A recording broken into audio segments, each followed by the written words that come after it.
ভারপ্রাপ্ত চেয়ারম্যান জনাব তারেক রহমানের এই আগমন আমাদের ছাত্রদলের জন্য মনে হচ্ছে একটা মানসিক ঈদের দিন। কারণ তারেক রহমান আমাদের আবেগের জায়গা।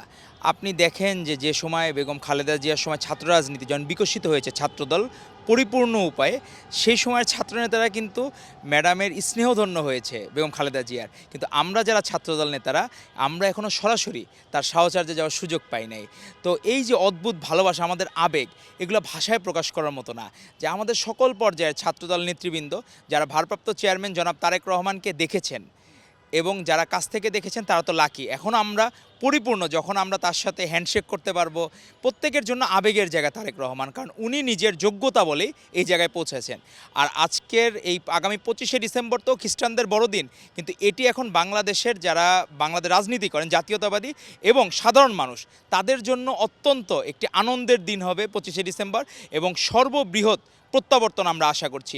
আপনি দেখেন বেগম খালেদা যে আমাদের আপসীন দেশনীতি অসুস্থ, তার জন্য মানুষের যে আবেগ ভালোবাসা, এখানে কিন্তু কোনো দল নাই, ধর্ম বর্ণ গোত্র নির্বিশেষে কিন্তু সবাই বেগম খালেদা জিয়াকে ভালোবাসে। ঠিক একই রকমভাবে তাদের এখন ভালোবাসার নেতা হচ্ছেন ভারপ্রাপ্ত চেয়ারম্যান জনাব তারেক রহমান। এবার কে অনেকটা মানা করা হয়, তারপরও তারা যায় ভালোবাসার জায়গা থেকে। তো সেই জায়গায় 25শে ডিসেম্বর এয়ারপোর্টে আমরা তো আর কাউকে মানা করতে পারবো না, কিন্তু সবাই অধীর আগ্রহ অপেক্ষা আছে এক নজর তাকে দেখার জন্য, তাদের প্রিয় নেতাকে দেখার জন্য।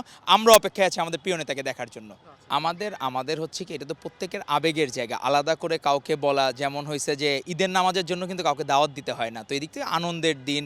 যেমন ম্যাডামের জন্য দোয়া, মানুষজন আমরা দেখছি সাধারণ মানুষ এবারকার সামনে দোয়া করতেছে, ঠিক সেই একই রকমভাবে আমাদের জন্য একটু মনে কষ্ট আছে, ম্যাডাম এই মুহূর্তে অসুস্থ।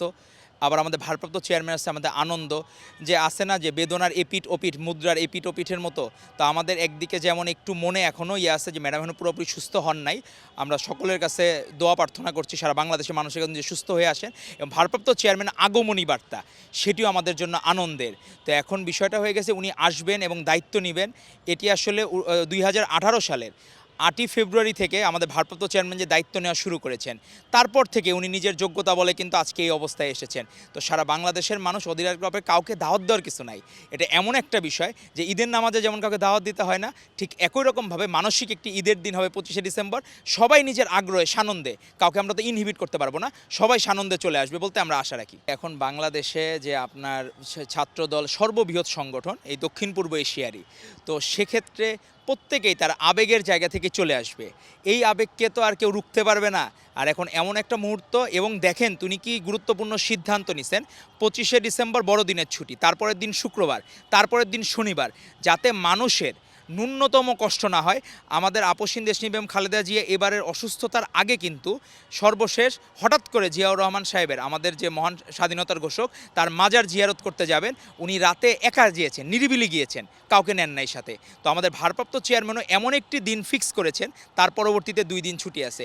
মানুষের সামান্যতম কষ্ট জিয়া পরিবার কখনো দেখতে পারে না, তারই প্রমাণ রেখেছেন আমাদের ভারপ্রাপ্ত চেয়ারম্যান জনাব তারেক রহমান। তো আমরা আশা করছি যে আমাদের তো ছাত্রদলে অনেক নেতৃবৃন্দ, ঢাকাতেই প্রায় এত মানুষজন, এতজন ছাত্রদলকে ধারণ করে সারা বাংলাদেশ থেকে।